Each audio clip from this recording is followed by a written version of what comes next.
இப்போ ஜங்ஷன் டிரான்சிஸ்டர்ல ஜெனரலா bipolar junction transistor. Bipolar அப்படின்னா ரெண்டு போலார் இருக்கும். அதாவது two back to back PN junction, ரெண்டு ஜங்ஷன் இருக்கும். அதான் வந்து நம்ம பைபோலார் ஜங்ஷன் டிரான்சிஸ்டர். இப்போ நார்மலா நீங்க எந்த ஒரு டிரான்சிஸ்டர் எடுத்தாலும் பிஎன்பி அல்லது என்பிஎன் எதை எடுத்துக்கிட்டாலும் பாத்தீங்கன்னா நமக்கு வந்து ரெண்டு ஜங்ஷன் வரும். பிக்கும் எண்ணுக்கும் இடையில ஒண்ணு, இந்த எண்ணுக்கும் பிக்கு இடையில ஒரு ஜங்ஷன். இதான் வந்து ரெண்டு ஜங்ஷன். அது மாதிரி என்பிஎன்ல ரெண்டு ஜங்ஷன் இருக்கும். அடுத்து இதை எப்படி உருவாக்குறாங்கன்னு பாத்தீங்கன்னா, இனி single piece of semiconductor crystal, ஒரே செமிகண்டக்டரை பயன்படுத்தி அதுலயே வந்து மூணு வகையான பிஎன்பியை நம்ம உருவாக்கிறோம். அடுத்து வந்து இந்த these two junctions give rise to 3 region. மொத்தம் வந்து நமக்கு டிரான்சிஸ்டர்ல எத்தனை ரீஜன் இருக்கு? நமக்கு 3, எமிட்டர், பேஸ் அண்ட் கலெக்டர்.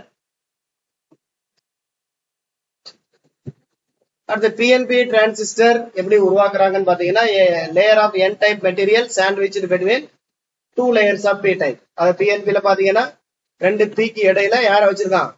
என்ன வந்து சாண்ட்விச் பண்ணிருக்காங்க. சாண்ட்விச்னா உங்களுக்கு தெரியும், சாண்ட்விச்னா சாப்பிடுற ஒரு பொருள். எனது மேலங்கிலேயே என்ன இருக்கும்? ஒரு பன் இருக்கும், இடையில வந்து அந்த ஏதாவது ஒரு வெஜிடபிளையோ அல்லது ஏதாவது மட்டனையோ வச்சிருப்போம். அது பேர் என்னதுன்னா சாண்ட்விச். அதே மாதிரி இப்ப மேலே இப்ப பியும் ஒரு சைடு வச்சுட்டு மேலங்கிலையும் பியை வச்சுட்டு நடுவில் என்ன வச்சிடறோம்? நம்ம வந்து எண்ணெய் வந்து சாண்ட்விச் பண்றோம். அதே மாதிரி என்பிஎன்னா ரெண்டு எண்ணெய் வச்சுட்டு இடையில பியை நீங்க சாண்ட்விச் பண்றீங்க அப்படின்ற அந்த மீனிங்ல கொடுத்துருக்கோம், வேற ஒண்ணும் இல்லை. அடுத்ததா வந்து இப்ப ரெண்டு ஜங்ஷன்ஸ் இருக்கு இல்லையா? ரெண்டு ஜங்ஷன்ஸ்ல ஒரு ஜங்ஷன் என்னன்னு பாத்தீங்கன்னா இ பை பி ஜங்ஷன், இன்னொன்னு வந்து C by B junction. E by பின்னா எமிட்டருக்கும் பேஸுக்கும் இடைப்பட்ட அந்த இது. நீங்க வந்து இப்படி இருக்குல்ல, இது வந்து எமிட்டர், அடுத்தது பேஸ், கலெக்டர். இப்போ இந்த ஜங்ஷன் என்ன ஜங்ஷன்? இது எமிட்டருக்கும் பேஸுக்கும் இடைப்பட்டது. அடுத்த ஜங்ஷன் வந்து பேஸுக்கும் கலெக்டருக்கும் இடைப்பட்ட ஜங்ஷன். அந்த ரெண்டு ஜங்ஷன். அடுத்த டிரான்சிஸ்டர் வரையும் போது ஒரு ஆரோ மார்க் போடுவோம். எமிட்டர்ல ஒரு ஆரோ மார்க் போடுவோம். இந்த எமிட்டர் ஆரோ மார்க் பாத்தீங்கன்னா எப்படி இருக்கும்னு பாத்தீங்கன்னா பாருங்க, இது வந்து என்ன டிரான்சிஸ்டர் அப்படின்னா, இது வந்து பிஎன்பி டிரான்சிஸ்டர். பிஎன்பி டிரான்சிஸ்டர் அப்படின்னா எமிட்டர் இஸ் என்னது?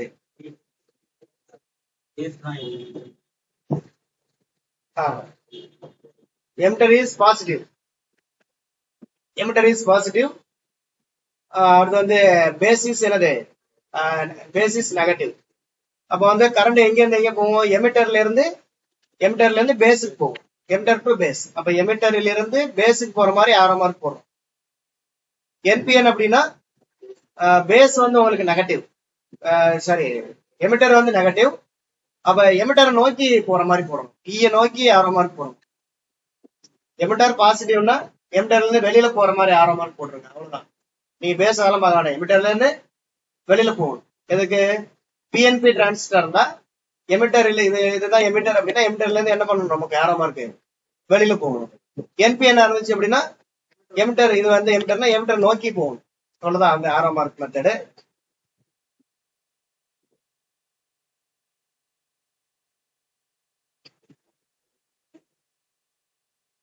அடுத்ததான் எமிட்டர். எமிட்டர் அப்படின்றது நம்ம ஒரு டிரான்சிஸ்டருடைய left hand side. Left hand side. இப்ப நம்ம வந்து பிஎன்பி, இதான் லெப்ட் ஹேண்ட் சைடு, இது ரைட் ஹேண்ட் சைடு.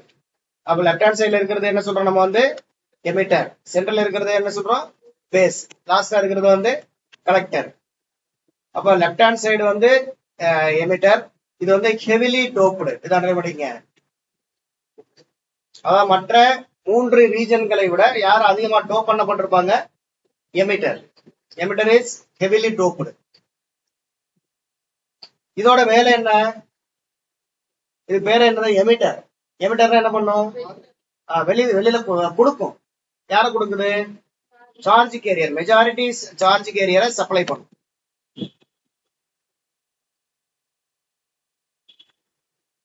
இருந்து மெஜாரிட்டி கேரியர் போகும்போது யார் வழியானா என் வழியா எங்க போகும்? பிக்கு போகும், அதாவது சிக்கு, கலெக்டருக்கு போகும். இப்போ கலெக்டரோட வேலை என்னன்னா எமிட்டர் கொடுக்கறத யாரும் எடுத்துக்குவா? கலெக்டர் எடுப்பாங்க. இதான் அது அவங்களோட வேலை. அடுத்து பேஸ் வந்து மிடில் செக்ஷன். இது வந்து இருக்கிறதுல ரொம்ப தின்னா இருக்கும். டோப்பிங்கும் எப்படி இருக்கும்? Lightly doped. அடுத்து கலெக்டர். கலெக்டர் வந்து ரைட் ஹேண்ட் சைடு. இதோடைய முக்கியமான வேலை என்னன்னா கலெக்ட் த மெஜாரிட்டி கேரியர். எமிட்டர்ல இருந்து வர்றத பேஸ் வழியாக கலெக்ட் பண்ணும். அடுத்து இன் மோஸ்ட் டிரான்சிஸ்டர்ஸ், பெரும்பாலான டிரான்சிஸ்டர்ல கலெக்டர் ரீஜன் என்ன பண்றாங்க அப்படின்னா பிசிக்கலி லார்ஜர் தன் த எமிட்டர் ரீஜன். எமிட்டரோட சைஸை விட கலெக்டரோட சைஸ் இருக்கிறதுல சைஸ் யாரு பெருசுன்னா கலெக்டர். டோப்பிங் யாருக்கு அதிகம்னா எமிட்டருக்கு. ரைட்டா? சைஸ்லயும் சரி டோப்பிங்லயும் சின்னது யாருன்னா பேஸ். இப்ப கலெக்டரோட பிசிக்கல் சைஸ் பெருசாவும் எமிட்டரோட பிசிக்கல் சைஸ் சின்னதாகவும் இருக்கிறதுனால கலெக்டரையும் எமிட்டரையும் நீங்க என்ன பண்ண முடியாது, மாத்தி பயன்படுத்த முடியாது. ஏன்னா உங்களுக்கு பிஎன்பி தானே. அப்ப இந்த பிஏ வந்து நான் வந்து கலெக்டரா பயன்படுத்திக்கிறேன், இந்த பிஏ எமிட்டரா பயன்படுத்திக்கிறேன், நீங்க என்ன பண்ண முடியாது, மாத்த முடியாது. எதை நம்ம எமிட்டரா பிக்ஸ் பண்ணி வச்சிருக்கோம் அதை என்ன பண்ணணும், நீங்க எமிட்டரா யூஸ் பண்ணணும். ஏன்னா நீங்க வந்து ஒரு டிரான்சிஸ்டர் எடுத்துக்கிட்டீங்கன்னா அதுல 3 பின் இது மாதிரி இருக்கும். அப்ப சென்டரை வந்து பேஸ் வச்சுக்கிட்டு இதை ஏதாவது ஒண்ணு கலெக்டராகவும் ஒன்னு வந்து எமிட்டராகவும் வச்சுக்கிறேன் அப்படின்னா வச்சுக்கூடாது. ஏன் அப்படின்னா கலெக்டரோட இது வந்து எப்படி இருக்கும், நமக்கு சைஸ் வந்து பெருசு யாரோட எமிட்டரோட, அதனால மாத்தி பயன்படுத்த கூடாது அப்படின்னு சொல்றோம். அடுத்து டிரான்சிஸ்டருக்கு எப்படி பயாசிங் பண்ணலாம் அப்படின்னு பாத்தீங்கன்னா, பயாசிங் நம்ம ஏற்கனவே ஜெனரேட்டரோட பயாசிங் பார்த்தோம்ல, அதே மாதிரி டிரான்சிஸ்டருக்கான பயாஸ், அதாவது ஃபார்வர்டு பயாஸ் யாருக்கு கொடுக்கணும், ரிவர்ஸ் பயாஸ் யாருக்கு கொடுக்கணும் அப்படின்றது இது ஜென்ரலா உள்ளது. For proper working of a transistor, ஒரு டிரான்சிஸ்டர் ப்ராப்பரா ஒர்க் ஆகணும்னா it is essential to apply voltages of correct polarity across it 2 junction. எப்படி கொடுக்க சொல்றாங்க அப்படின்னா, எமிட்டருக்கும் பேஸுக்கும், எமிட்டர் பேஸ் வந்து என்ன bias, forward bias. Collector base வந்து என்ன பயாஸ் அப்படின்னா ரிவர்ஸ் பயாஸ். உதாரணமா நீங்க பி எடுத்துக்கிட்டீங்க அப்படின்னா இது வந்து என்னது எமிட்டர், இது பேஸ், இது கலெக்டர். இப்ப நம்ம பயாஸ் எப்படி கொடுக்கணும், எமிட்டருக்கும் பேஸுக்கு இடையில என்ன பயாஸ் கொடுக்கணும், ஃபார்வர்ட். ஃபார்வர்ட்னா பாசிட்டிவ்னா பாசிட்டிவ். இது வந்து பேஸ் நெகட்டிவா, நெகட்டிவ் கொண்டு வந்து பேஸோட நினைச்சிருக்கீங்க. அடுத்து பேஸுக்கும் கலெக்டருக்கு இடையில ரிவர்ஸ் பயாஸ். ரிவர்ஸ் பயாஸ் எப்படி கொடுப்பீங்க, இங்க என்ன வரும், பிளஸ்ஸா, நெகட்டிவோட பாசிட்டிவ் இணைக்க போறீங்க, பாசிட்டிவோட யார் இணைக்க போறோம், நெகட்டிவ். இது மாதிரி கொடுக்கும். இது வந்து ஃபார்வர்டு பயாஸ், இது ரிவர்ஸ் பயாஸ். அடுத்து டிரான்சிஸ்டரோட கரண்ட். இப்ப வந்து ஈயோட கரண்ட் பாத்தீங்கன்னா ஐஇன்னு எடுத்துக்கிறாங்க. கரண்ட் இ வந்து என்னது ஐஇ. பி வழியா போற கரண்ட் என்னன்னு எடுத்துக்கிறோம் ஐபி. சியோட கரண்ட் என்ன எடுத்துக்கிறோம் ஐசி. ஐஇ என்பது எமிட்டர் கரண்ட், ஐபி என்பது பேஸ் கரண்ட், ஐசி என்பது கலெக்டர் கரண்ட். இப்ப யாரு அதிகமா இருப்பாங்க, எமிட்டர் கரண்ட் தான் அதிகமா இருக்கும். எமிட்டர் கரண்ட் வந்து யாருக்கு ஈக்குவல்னா பேஸ் கரண்ட் பிளஸ் கலெக்டர் கரண்ட்டுக்கு ஈக்குவல். ஆனா பேஸ் கரண்ட் ரொம்ப ரொம்ப கம்மியா இருக்கும். பேஸ் கரண்ட் எப்பவுமே மைக்ரோ ஆம்பியர் லெவல்ல இருக்கும். கலெக்டர் கரண்ட் எமிட்டர் கரண்ட் ரெண்டும் எப்படி இருக்கும்னா மில்லி ஆம்பியர் லெவல்ல இருக்கும். அப்படின்னா பேஸ் கரண்ட் வந்து கலெக்டர் எமிட்டர் கரண்டை விட கிட்டத்தட்ட 1000 மடங்கு கம்மியா இருக்கும். அதனால நம்ம அப்ராக்சிமேட்டா சில நேரங்கள் நம்ம எப்படி எடுத்துக்குவோம் அப்படின்னா ஐயும் ஐசியும் எப்படின்னு எடுத்துக்கலாம், நம்ம கிட்டத்தட்ட ஈக்குவல் எடுத்துக்கலாம். ஏன்னா ஐபி வந்து ரொம்ப ரொம்ப கம்மியா தானே இருக்கு. அதனால ஐக்கும் ஐசிக்கும் பெரிய என்ன இருக்காது, வித்தியாசம் இருக்காது. ஆனா ஜென்ரலா நம்ம I equal to IB plus IC.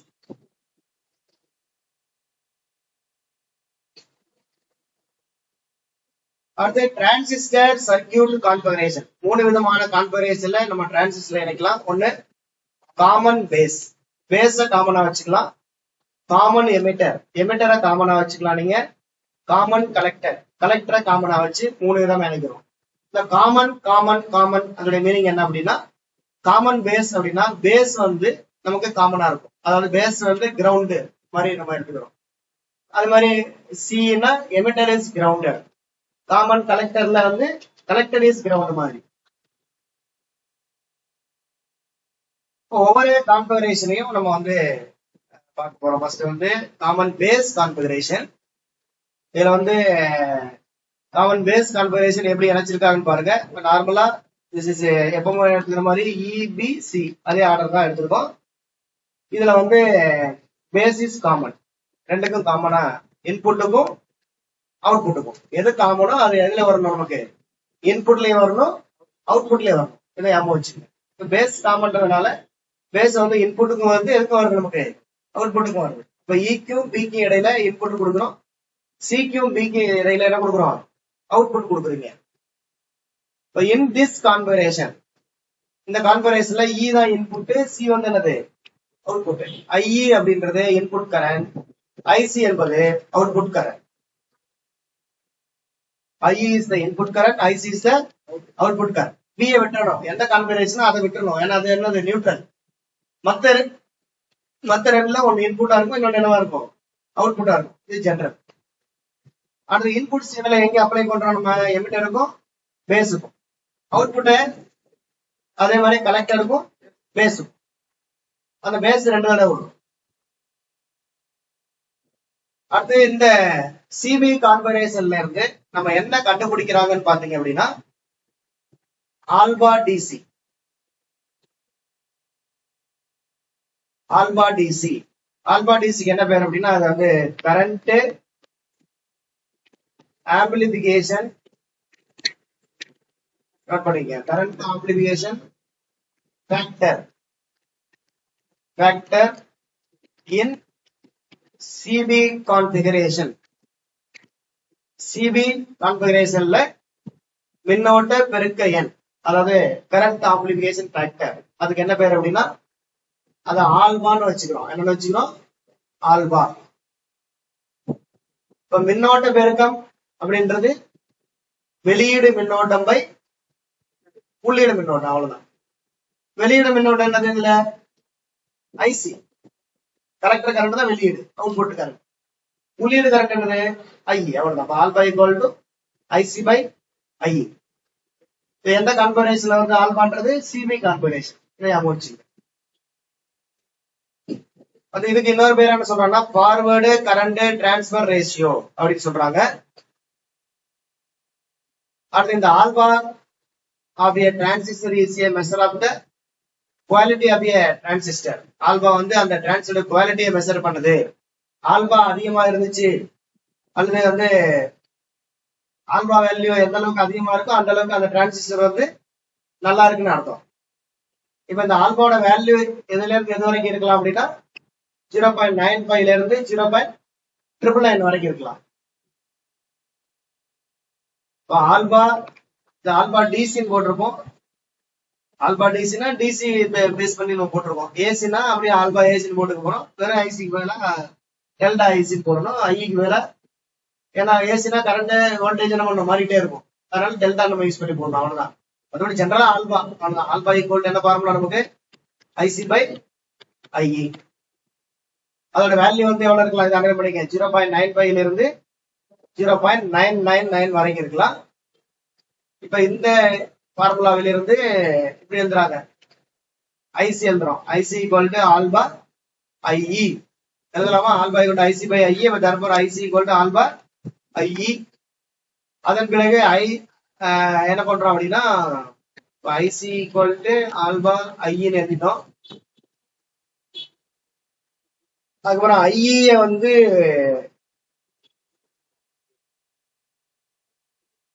இல்ல ஐஇயே பிரிக்கணும் ரெண்டா. ஐஇ எப்படி பிரிக்கலாம், ஐ வந்து யாருக்கு ஈக்குவல் சொல்லுவோம், ஐபி பிளஸ் ஐசி இப்படி பிரிச்சுங்க. டைரக்டா கொண்டு வந்துட்டோம். இப்ப ஆல்பா உள்ள பிரிக்கலாம். அப்படின்னா நமக்கு என்ன வரும் அப்படின்னா, இல்ல ஐபிக்கு தனியா எழுதியிருக்கான். ஓகே,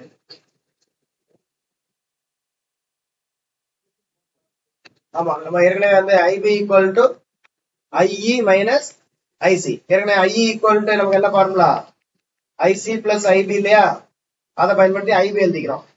இப்போ ஈக்குவல் டு ஐஇ எப்படி எழுதிக்கிறாங்க, மைனஸ் இந்த ஐசிக்கு மேல என்ன போட போறோம், ஆல்பா ஐஇன்னு போட போறோம். இப்போ ரெண்டுல இருந்து ஐஇ வெளில எடுத்துட போறோம். ஐஇ வெளில எடுத்துனா 1 மைனஸ் ஆல்பா. இங்க என்ன இருக்கு, ஐபி இருக்கு. அப்ப therefore alpha equal to IB equal to IB equal to 1 minus alpha into IE. அல்லது இதை மேலும் இப்படி கூட எழுதலாம் நீங்க, ஐபி பை ஐஇ வந்து யாருக்கு சமம், 1 மைனஸ் ஆல்பாவுக்கு சமம். 1 மைனஸ் ஆல்பா.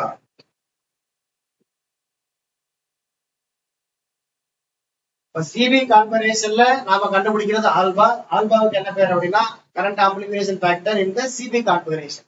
அதோட வேல்யூ எவ்வளவு இருக்கலாம்? 0.95 இருந்து 0.999 வரைக்கும் இருக்கலாம். எந்த அளவுக்கு அதோட வேல்யூ அதிகமா இருக்கும், அது அதிகமா இருக்குன்னா 4, 5 எல்லாம் இருக்காது. ஏன்னா அதோடைய ஃபார்முலாவே நமக்கு என்ன? IC by I. IC by ஐனா ஐசி வந்து ஐசி ஐ எப்படி இருக்கும்? கிட்டத்தட்ட சேமா தான் இருக்கும். அதனால அது வேல்யூ யாருக்கு பக்கத்துல இருக்கும்? 1க்கு பக்கத்துல தான் இருக்கும். ரைட்டா? அப்ப வேல்யூ ரேஞ்ச் இந்த ரேஞ்சுக்குள்ள அதிகமா எவ்வளவு அதிகமா இருக்கோ அதுக்கு தகுந்த மாதிரி அந்த டிரான்சிஸ்டர் என்ன சொல்றோம் நம்ம வந்து குவாலிட்டியான டிரான்சிஸ்டர். அடுத்து ஏசி ஆல்பா.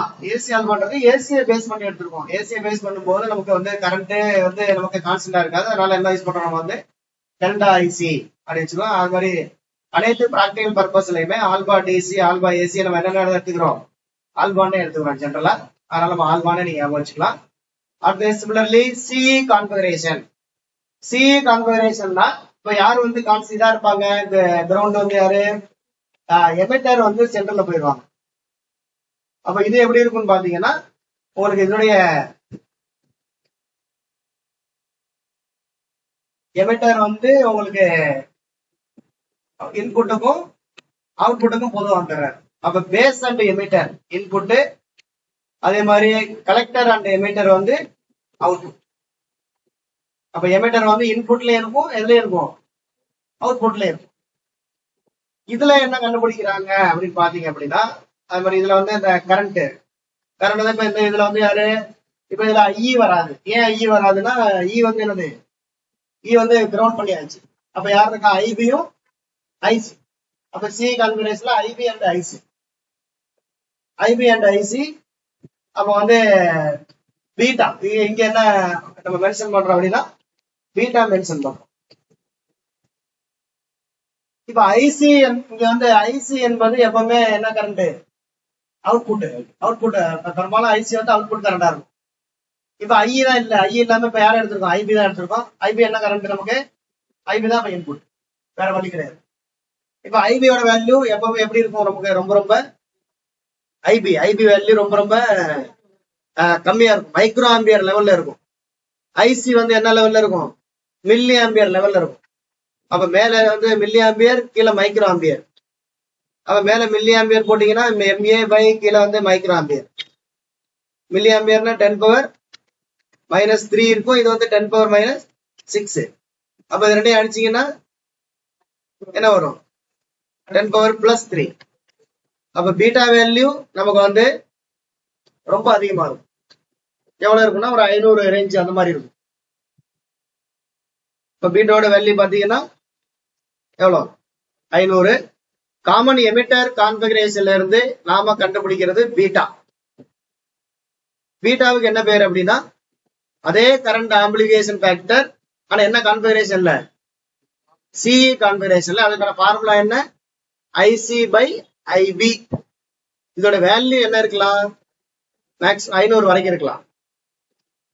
இதுவும் அதே மாதிரிதான். எந்த அளவுக்கு பீட்டா அதிகமா இருக்கோ அந்த அளவுக்கு குவாலிட்டி இருக்குன்னு சொல்லிக்கலாம். அப்ப beta equal to IC by IB. இதுல இருந்து என்ன பண்றாங்க அப்படின்னா ஐஇ எழுதுறாங்க ஃபர்ஸ்ட்.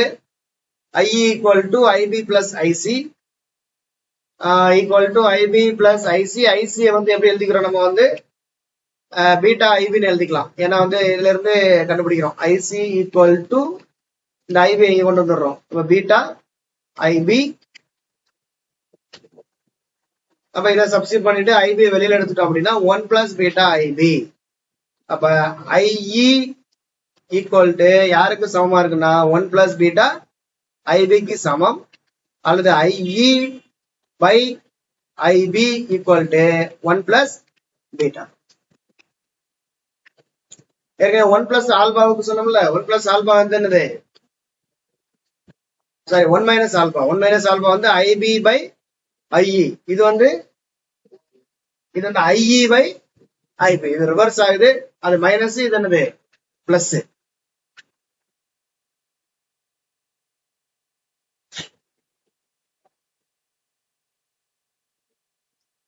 அடுத்து common collector configuration. Common collector கான்ஃபிகரேஷன்னா கலெக்டர் இஸ் என்னவா இருப்பாங்க, நமக்கு வந்து கிரவுண்டா இருப்பாங்க. இதுல பாத்தீங்க அப்படின்னா இதுல இன்புட் யாருன்னு பாத்தீங்கன்னா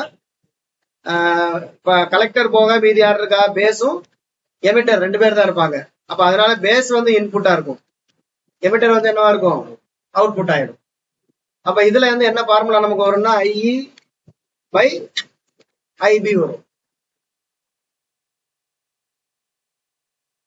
IE by IB current gain of this circuit வந்து என்னது அப்படின்னா IE by IB is output by input current equal to IE by IB எப்படி எழுதிருக்காங்கன்னா ICICIயால மேலங்களையும் பெருக்கிருக்காங்க. இங்க பெருக்கிட்டு என்ன பண்ணிருக்காங்கன்னா IE by ICன்றது என்ன அப்படின்னு பாத்தீங்கன்னா நமக்கு வந்து 1 by ஆல்பா. அதே மாதிரி IC by IBன்றது என்னது பீட்டா. அப்ப therefore IE by IB equal to beta by alpha. திரும்ப நீங்க இதை வந்து கண்டுபிடிச்சீங்கன்னா கடைசியில என்ன கிடைச்சிடும், நமக்கு 1 plus beta. நம்ம ஏற்கனவே பார்த்திருக்கோம்ல, என்ன பார்த்திருக்கோம், IE by IB equal to 1 plus beta, அதுக்கு ஈக்குவலா வந்து. அப்ப it means அப்ப வந்து IE by IBன்றது இங்க வந்து இந்த சிசி கான்ஃபிகரேஷன்ல கரண்ட் கெயின்.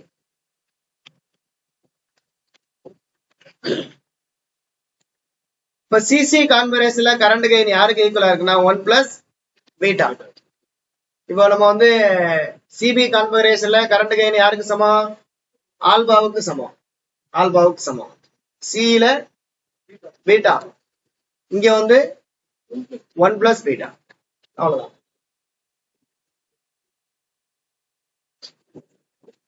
இப்ப ரிலேஷன் பிட்வீன் அந்த ஆல்பா பீட்டா இதுக்கான ரிலேஷன் பாத்தீங்க அப்படின்னா alpha equal to IC by IE. ஏன்னா இது வந்து சிபி கான்ஃபிகரேஷன் எடுக்கிறோம், பீட்டா வந்து எந்த கான்ஃபிகரேஷன் எடுக்கிறோம், சிஇ கான்ஃபிகரேஷன் எடுக்கிறீங்க. Alpha equal to IC by IE, beta equal to IC by IB. ஆல்பாவுக்கும் பீட்டாவுக்கும் உள்ள ரிலேஷன் பாத்தீங்க அப்படின்னா alpha equal to beta by 1 plus beta. Beta equal to என்ன relation, alpha by 1 minus alpha. இதை நம்ம டெரைவ் பண்ணலாம், நீங்க நேரடியாக ஞாபகம் வச்சுங்க. Alpha equal to beta by 1 plus beta. ஏன்னா ஆல்பா வந்து 1ஓட எப்படி இருக்கும், 1ஓட கம்மியா இருக்கணும். அதனாலதான் மேல உள்ள பீட்டாவை விட கீழே உள்ள இது எப்படி இருக்கணும், வேல்யூ அதிகமா இருக்கணும். அதனால 1 பிளஸ் பீட்டா அப்படி ஞாபகம் வச்சுங்க.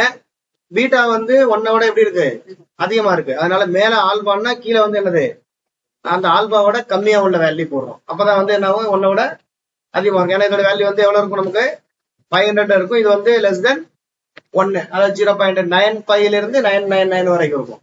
அப்ப alpha equal to beta by 1 plus beta, beta equal to alpha by 1 minus alpha. அப்புறம் first formula IC equal to beta I beta IB. இது வந்து பீட்டாவுக்கான அந்த ஃபார்முலா இருந்து எழுதிருக்கோம்.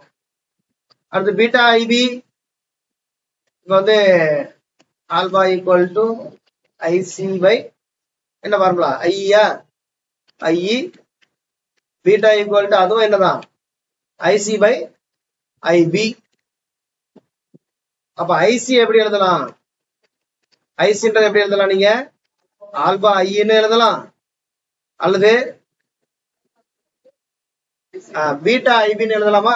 இதை பேஸ் பண்ணீங்கன்னா IC equal to beta IB அப்படி எழுதலாம்.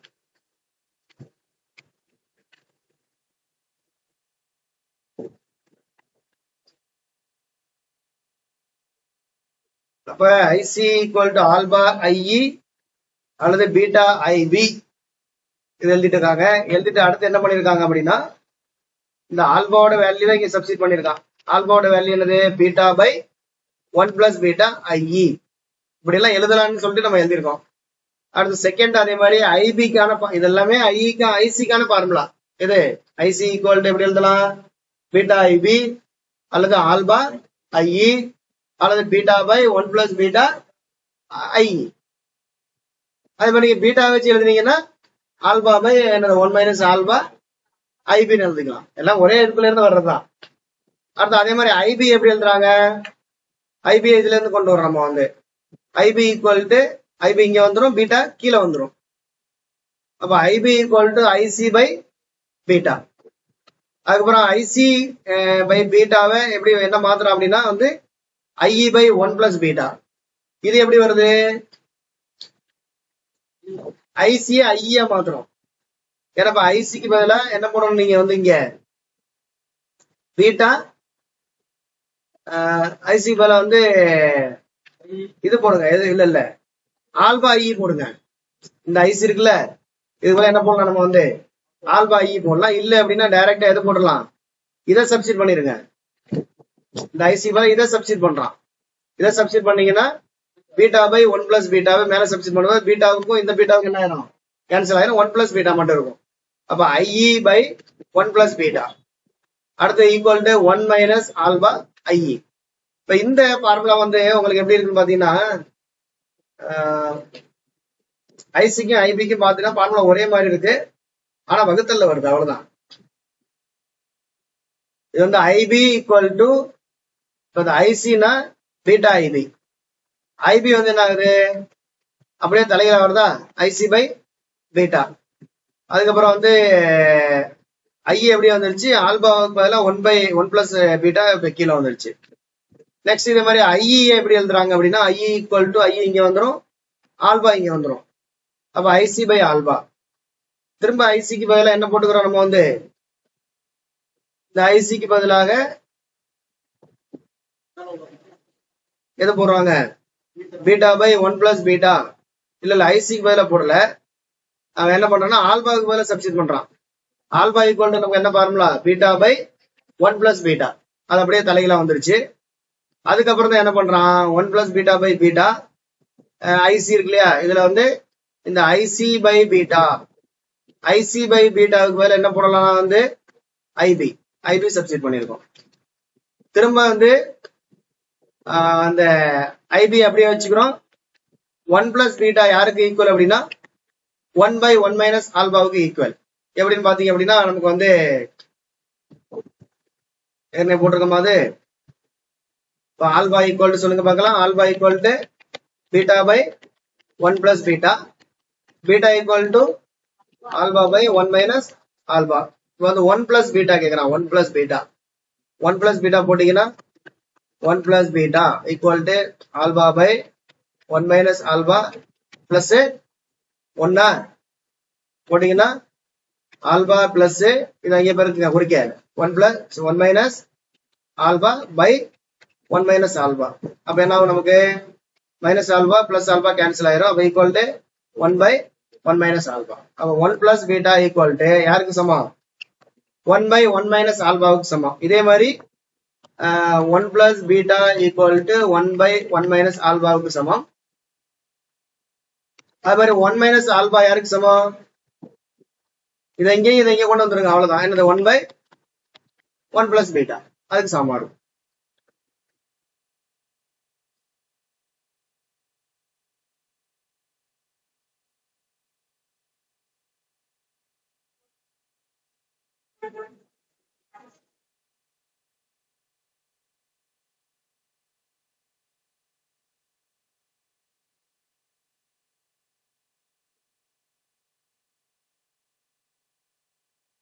இப்ப இதுல உங்களுக்கு பாத்தீங்க அப்படின்னா ஐஇ ஐபி ஐசி மூணுக்குமான ரேஷியோ கொடுத்துருக்காங்க பாருங்க. இந்த ரேஷியோவை கரெக்டா ஞாபகம் வச்சுங்க. ஐஇ ஐபி ஐசி இதுல பெரிய ஆள் யாருன்னா ஐஇ, அதனால அவருக்கு என்ன போட்டுறோம், நம்ம 1 போட்டுறீங்க. அதுக்கப்புறம் வந்து நீங்க இது கூட வச்சுக்கலாம், எது ஐசியை வச்சுக்கலாம். ஐசி வந்து ஐக்கு அடுத்த ஆளு, ஐக்கு அடுத்து யாரு அப்படின்னா அது ஆல்பா. அதுக்கப்புறம் ஐபி போட்டீங்கன்னா 1 மைனஸ் ஆல்பா.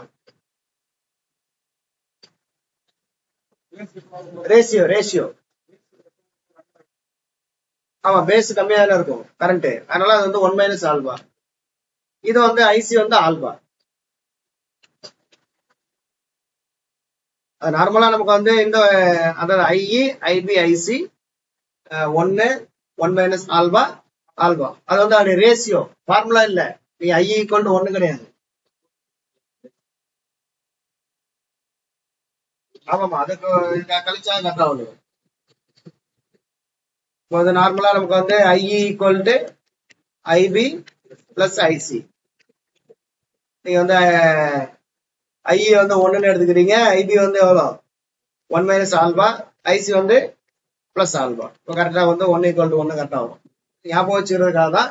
பட் ஐஇயோட வேல்யூ வந்து 1 கிடையாது, அதோடைய ரேஷியோ தான் நமக்கு 1.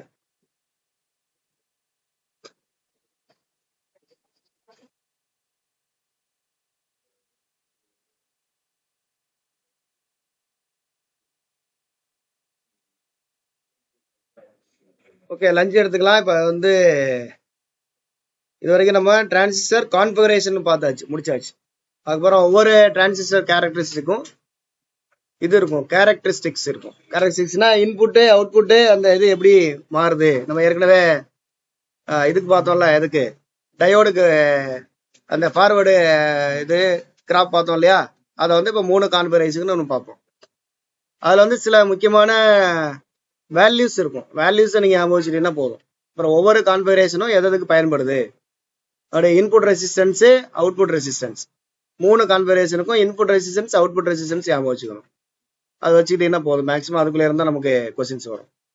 இப்போ நம்ம இந்த 3 கான்ஃபிகரேஷன் பார்த்தோம். CB configuration, CE, CC. சிபில இருந்து என்ன கண்டுபிடிக்கிறீங்க, ஆல்பா. ஆல்பாவுக்கு என்ன ஃபார்முலா,